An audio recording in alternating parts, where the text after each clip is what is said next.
Every week on FoxNews.com, the Special Report homepage, viewers vote on what topic we should discuss first during the Friday Lightning Round. This is it. You can see the poll on our website, halfway down right there on the right-hand side. As of 3 p.m. Eastern Time, more than 40% of the 2,000-plus votes went to Charles Krauthammer's wild card pick. And he just told me that he is rarely humbled, but he is humbled now. By the confidence that the viewers have placed in me. Question is a strategy question. You're a member of the House, a Democratic member of the House. You saw what happened in Massachusetts. What do you do purely as a political calculation on health care? Walk away, approve the bill that the Senate has passed as a way to ram it through, or start over and negotiate with the Republicans for a compromise? The answer I would give, and the correct answer, is walk away. Because if you engage in negotiations with the Republicans, it will take months.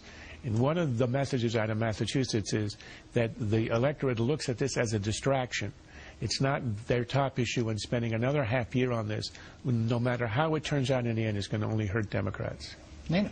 Well, you're wrong on your own question, Charles. I was afraid I might.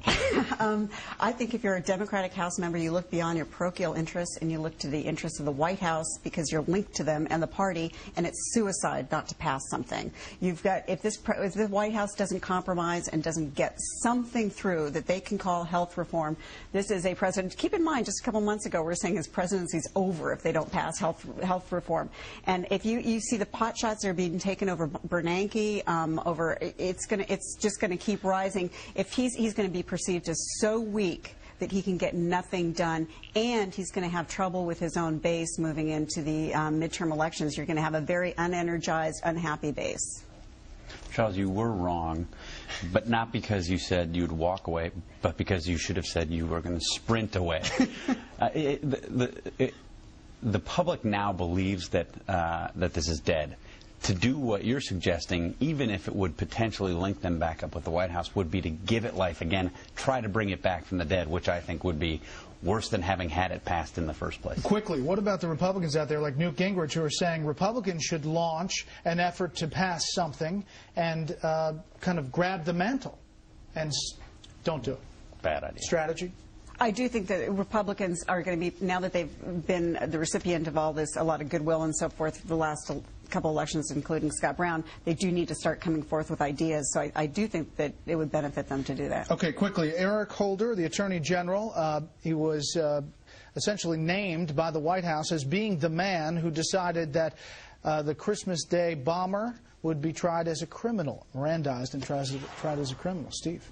Well, that's the worst kept secret in Washington over the past 3 days. Everybody assumed it was Holder who did this. The real scandal, I think, here is that the senior intelligence officials were not even notified that this was taking place, and that they didn't consult with the intelligence community, who had a mountain of evidence on Abdul Muttalib before they went and asked questions. So they asked questions without actually knowing anything, when the U.S. government did, in fact, know quite a bit. Yeah. And Steve, I think, has raised the question of, is this White House going to throw him under the bus if, as they move forward, they see this as a political liability? Holder, I'm sorry.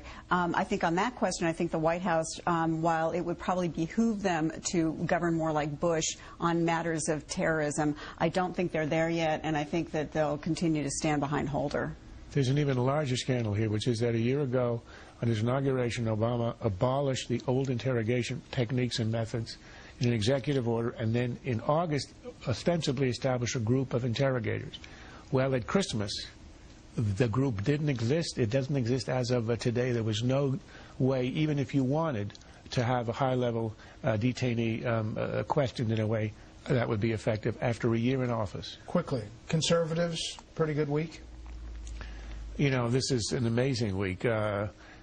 Massachusetts goes Republican, health care dies, and the Supreme Court unshackles the First Amendment. It's the best week I've had since spring break in medical school, and I don't even remember it. And there was another item which you mentioned, Air America, the liberal talk show network, went out of business, which is a redundancy because nobody was listening anyway. I want to get this alert in, so thank you all. This is a Fox News alert. An amazing story. An Israeli rescue team has just pulled a 22-year-old man from the rubble 10 days after the earthquake in Haiti. The man was pulled from a crevice in the wreckage of what had been a 3-story home. That man is said to be in stable condition tonight at an Israeli field hospital. Again, the Israelis pulling out a man alive. We expect to have video of this rescue shortly, so keep it on the Fox Report for the latest. That's good news. That's it for the panel, but stay tuned for what appeared to be a quick turnaround on one key decision.